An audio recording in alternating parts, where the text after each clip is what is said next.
Sir, Shobha സുരേന്ദ്രനെ ചൂട് പിടിപ്പിച്ച അല്ലെങ്കിൽ ഭയങ്കരമായിട്ട് ഒരു ദേഷ്യത്തിലൊക്കെ കൊണ്ടെത്തിച്ച ഒരു കാര്യം, അതായത് നമ്മുടെ EP ജയരാജന്റെ പുസ്തകം കട്ടൻ ചായയും പരിപ്പോടെയും. അതെ അതെ അല്ല മാറി സോറി അല്ല കുഴപ്പമല്ല, തെറ്റ് പിന്നെ പ്രജിതയുടേതല്ല, പിറവിയിലെ പിഴച്ചുപോയ ഒരു പുസ്തകമാണ്. അതിന്റെ ആദ്യത്തെ ടൈറ്റിൽ ഇങ്ങനെയാണെന്നും പറഞ്ഞ് അതിന്റെ ഒരു അധ്യായം പരസ്യമായിട്ട് DC ബുക്സ് പ്രസിദ്ധം ചെയ്തതുമാണ്. അതോടുകൂടി യുദ്ധം തുടങ്ങി. എനിക്ക് തോന്നുന്നത് DC ബുക്സും EP ജയരാജനും തമ്മിലുള്ള ഒരു കരാറാണോ എന്നറിയില്ല പുസ്തകത്തിന്റെ പ്രചാരം വർദ്ധിപ്പിക്കാൻ. അന്നേ ഇത് വലിയ വിവാദം, ഇത് ഞാൻ കൊടുത്തിട്ടില്ല പുസ്തകം എങ്ങനെ വന്നു എന്ന് പറഞ്ഞ് ഇദ്ദേഹം പരാതിയും കൊടുത്തു DC ബുക്സിനെതിരെ. പരാതി കൊടുത്തതിൻ്റെ പേരിൽ അവിടുത്തെ DC രവി കഴിഞ്ഞാൽ ഏറ്റവും പ്രധാനപ്പെട്ട വ്യക്തിയായിട്ടുള്ള ശ്രീകുമാർ, ആ ശ്രീകുമാറിനെ കുറിച്ച് പിന്നെ അദ്ദേഹം പരാതി ഉന്നയിച്ചു. രവി DC അത് ഞാനൊന്നും ചെയ്തിട്ടില്ല, ശ്രീകുമാറാണ്. ശരിയാണ്, പുസ്തകങ്ങളുടെ എല്ലാം ചുമതല അദ്ദേഹത്തിനാണ്, ശ്രീകുമാറാണ് വഹിക്കുന്നത്. ഏത് പുസ്തകം വേണം എന്നൊക്കെ തീരുമാനിക്കുന്നത് അദ്ദേഹം തന്നെ. അപ്പോൾ ശ്രീകുമാറിൻ്റെ തലയിലോട്ട് ഇത് വെച്ചു കൊടുത്തു. രവി DC ഭദ്രമായി. പക്ഷേ ഇപ്പം കേസ് വന്നു, രവി DC ശ്രീകുമാറിനെ അങ്ങ് പുറത്താക്കി. അതാണ് സംഭവിച്ചത് അവിടെ. അത് കഴിഞ്ഞപ്പോൾ ജയരാജൻ്റെ പരാതിയിലാണല്ലോ പോയി. ജയരാജൻ പറയുന്നത്, കേസിൽ വാദിക്കുന്നതും DC ബുക്സിന് ഞാൻ ഇങ്ങനൊരു പുസ്തകം പ്രസിദ്ധം ചെയ്യാൻ വേണ്ടി കൊടുത്തിട്ടില്ല, ഞാനിത് എഴുതി കഴിഞ്ഞിട്ടുമില്ല, എഴുതി കഴിഞ്ഞിട്ട് തീരുമാനിക്കും ആർക്കാണ് കൊടുക്കേണ്ടതെന്ന്.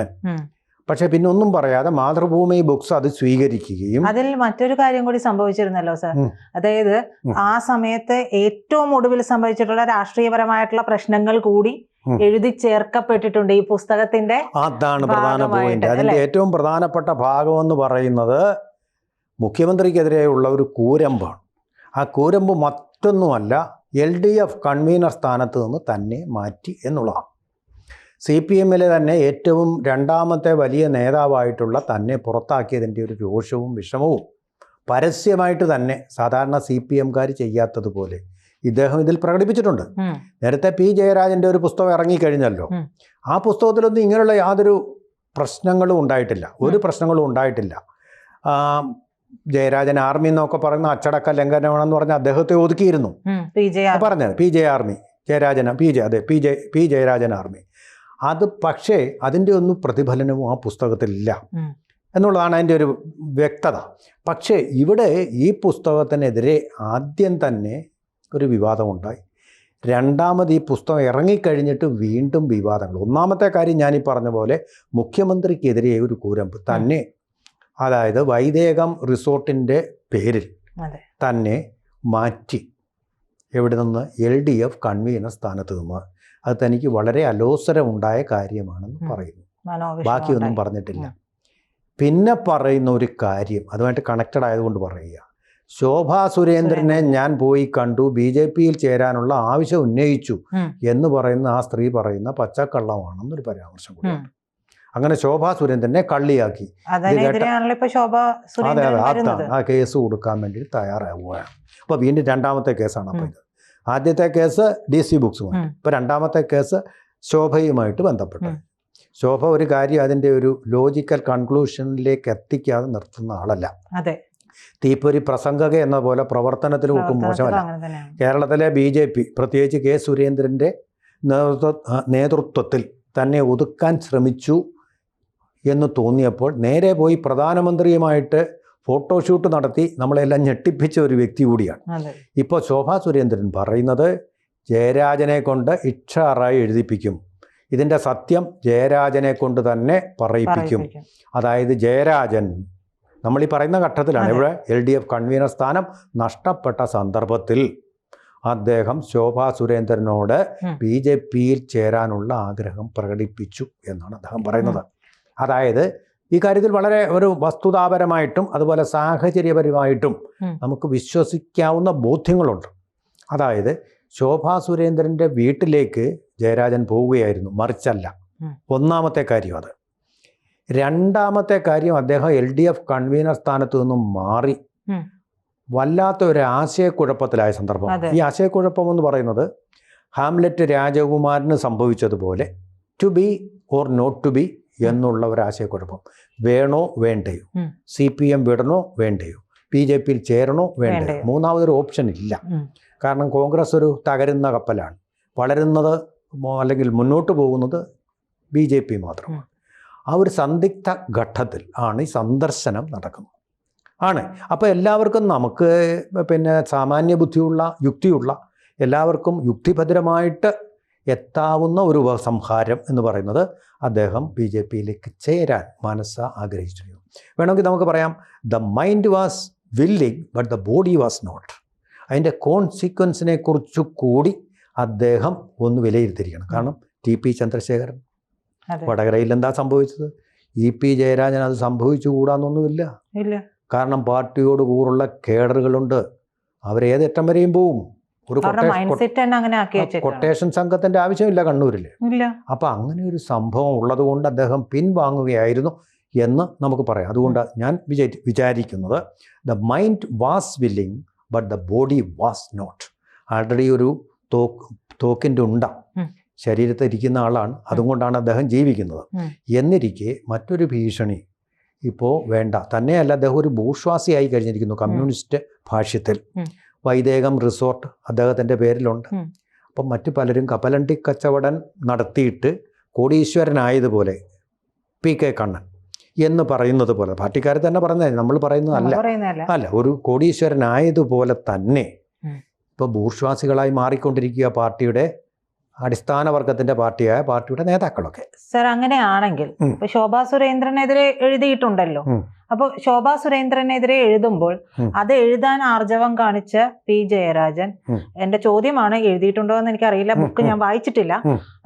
അങ്ങനെയാണെങ്കിൽ EP ജയരാജൻ പ്രകാശ് ജാവ്ദേക്കർ കണ്ടതിനെ കുറിച്ച് അദ്ദേഹത്തിന്റെ വീട്ടിൽ വന്നിട്ടുണ്ടായിരുന്നല്ലോ. ആ സംഭവം ആരും മറന്നു കാണില്ല. മുഖ്യമന്ത്രിയും അതിനെ ആ ഇലക്ഷൻ കാലഘട്ടത്തിലാണ് ഈ വിഷയം വരുന്നത്. അപ്പൊ അദ്ദേഹത്തെ സന്ദർശിച്ചു എന്നുള്ള വിഷയം വരുന്നുണ്ട്. അപ്പൊ അത് വലിയ കോളിളക്കം ഉണ്ടായി.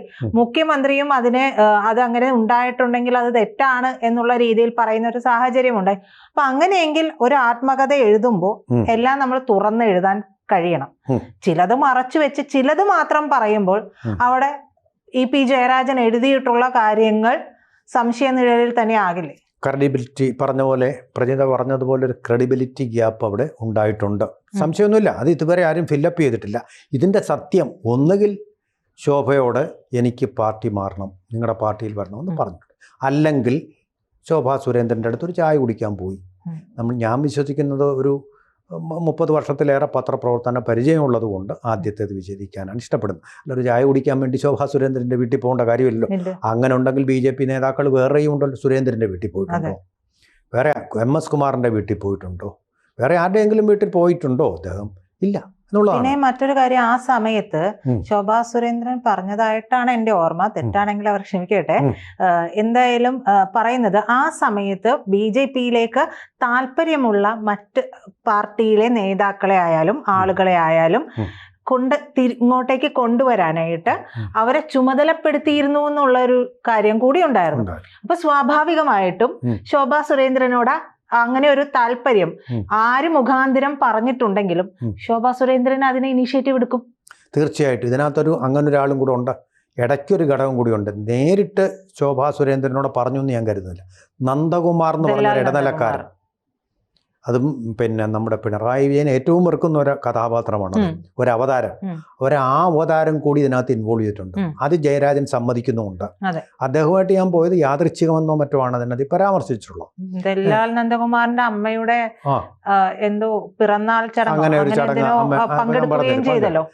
അതെ. അപ്പൊ രാഷ്ട്രീയ ഉദ്ദേശത്തോടെ അല്ല ഇങ്ങനെയാണ് പോയിരിക്കുന്നത് എന്നാണ് അദ്ദേഹം പറഞ്ഞിരിക്കുന്നത്. ഒരു സ്വകാര്യ കാര്യം എന്നുള്ളത് അങ്ങനെ പറഞ്ഞിരിക്കുന്നു. അപ്പോൾ ഇതെല്ലാം ഒത്തുവരുന്നുണ്ട്. നന്ദകുമാറുണ്ട്, ശോഭാ സുരേന്ദ്രനുണ്ട്, പിന്നെ പ്രകാശ് ജാവ്ദേക്കർ. അപ്പോൾ സ്വാഭാവികമായിട്ടും ആളിനെ പിടിക്കുക, പിള്ളേരെ പിടുത്തം എന്ന് പറയുന്ന പോലെ BJPക്കിലെ ആളെ പിടുത്തം നടത്തുന്ന ശോഭാ സുരേന്ദ്രൻ ഇങ്ങനെ ഒരു വലിയ മത്സ്യം വലയിൽ വീണിട്ടുണ്ടെന്നും പറയുകയും ചെയ്തു. അതിന് തൊട്ടു മുമ്പ് ആരാന്ന് പറഞ്ഞില്ല, വലിയൊരു മത്സ്യം BJPയിൽ ചേരാൻ പോകുന്നു എന്ന് പറഞ്ഞു. അതാണ് മണ്ടത്തരമായി പോയതെന്ന് തോന്നുന്നു. ആ വാർത്ത വന്നതോടുകൂടി ജയരാജന് ഒരുപാട് ഭീഷണികൾ വന്നു കാണും. ഒരുപാട് ഭീഷണികൾ മാത്രമല്ല, വിലക്കുകളും പാർട്ടിയെ സ്നേഹിക്കുന്ന ആൾക്കാരെല്ലാം പിന്തിരിപ്പിക്കാൻ ഉള്ള സമ്മർദ്ദവും പ്രയോഗിച്ചതാണ്.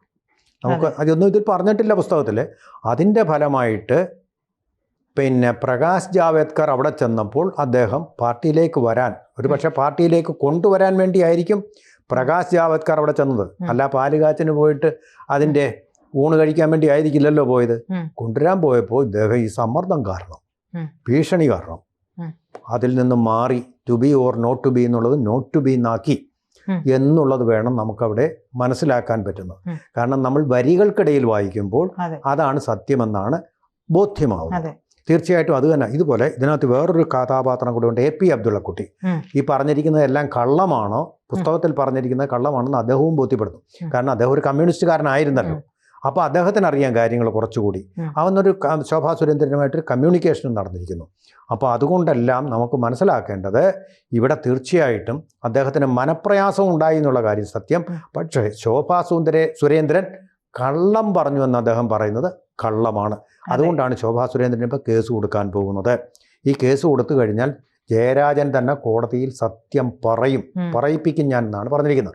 വാശിയുള്ള ഒരാളാണ് ശോഭാ സുരേന്ദ്രൻ. നല്ല ആർജവമുള്ള ഒരു നേതാവാണ് ശോഭാ സുരേന്ദ്രൻ. അപ്പൊ ഇതോടുകൂടി ജയരാജന്റെ സത്യം നാളെ കോടതിയിൽ ഏറ്റു പറയുമോ അദ്ദേഹം എന്നുള്ളൊരു വിഷയം മാത്രമാണ് നമ്മുടെ മുമ്പിൽ ആ വെടിയുണ്ട പോലെ സത്യമായിട്ട് അവശേഷിക്കുന്നത്. കൂടുതൽ വാർത്തകളും വിശേഷങ്ങളും നിങ്ങളിലേക്ക് എത്താൻ ABC മലയാളം സബ്സ്ക്രൈബ് ചെയ്യുക, ബെൽ ബട്ടണും അമർത്തുക.